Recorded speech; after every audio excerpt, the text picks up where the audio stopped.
It's illegal for the Justice Department to withhold public safety grants from Chicago for maintaining its sanctuary city status.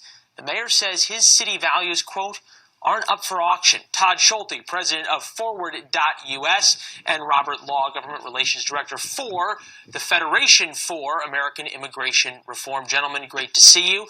Todd, you and I have known each other for a long time. I saw the headline from Rahm Emanuel, and I thought, this is a guy that Todd's going to want to run for president with policies like that. Well, look, I think it's important to understand here that when people talk about, you hear this term sanctuary city, this is a political term that gets thrown around. Actually, what we're talking about is, city police chiefs from around the country don't want to be told that if they have to be forced to check people's papers that they're not going to get public safety grants, they're going to lose counterterrorism funds. That's what I hear from law enforcement, and I think it's important to stand with law enforcement in focusing on real public safety threats. I couldn't disagree more with your interpretation of what sanctuary cities are.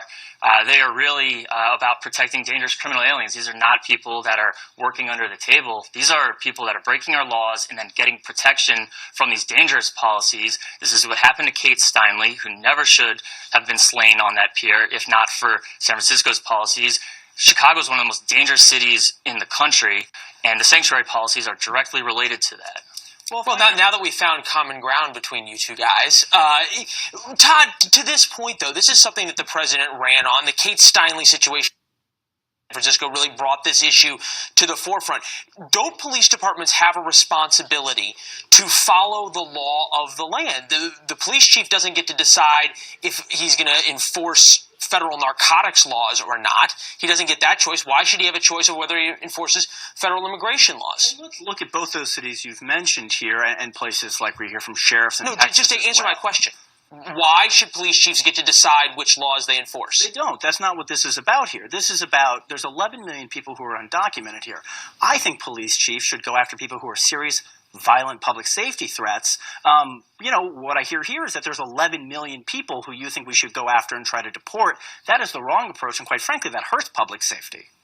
It's actually not what I said. Everyone who is in the country illegally is subject to removal, which is what the president's policy is, but you should prioritize criminal aliens. In sanctuary cities like Chicago, protect these people. You're not asking local officials to enforce federal immigration law. You're asking them to not impede it. Just hang on to someone who you already have in custody. Not only have they broken our immigration laws, they've gone on to break other laws as well. These are the types of people that you want to protect.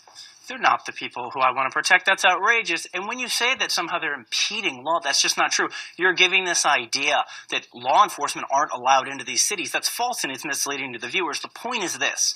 There are, of the 11 million people who are here, about 300,000 who are felons. You're saying, let's go after all 11 million. That's what the president has said he wants to do. He said it. In fairness, Todd, though, the president has said he wants to prioritize. This Justice Department has talked about prioritizing going after the 300,000 violent felons that you've talked about. That's clearly where the enforcement has been focused. The other part of the president's immigration has been building his immigration policy, has been building the wall, which has sort of gotten sidetracked a little bit in Congress. Hold on one second. John McCain saying essentially, I'm not against building a wall, but then continue. The Arizona Republic, we need technology, we need drones, we need surveillance capabilities, we need rapid reaction capabilities, but to think that a wall is going to stop illegal immigration or drugs is crazy. Robert, to you, is it time for Republicans or those who support the president because of his immigration policies to realize that a big, beautiful wall may not be the answer, or do we need a wall plus the things that Senator McCain offered? The wall is definitely a key component. It is not the end-all, be-all of enforcing our immigration laws and preventing illegal migration into this country. But it is important. It is a deterrent factor. You do also need to have biometric entry-exit to prevent the visa overstay component as well.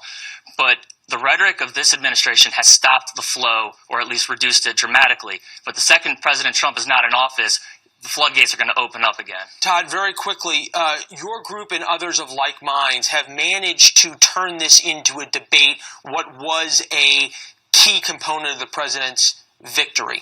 How do you continue that, or is this something you're willing to compromise on? Well, I think what you've seen we're really concerned about is, instead of focusing on stopping future illegal immigration, arrests of people who have no criminal record at all are up 160%. We should have an immigration policy that stops future illegal immigration, deals fairly with the people who are here, can pass a background check, and that's where 80% of the American public is. And so I think that's why you see people standing up and saying, Mr. President, not everything that you said here is something that we're okay with.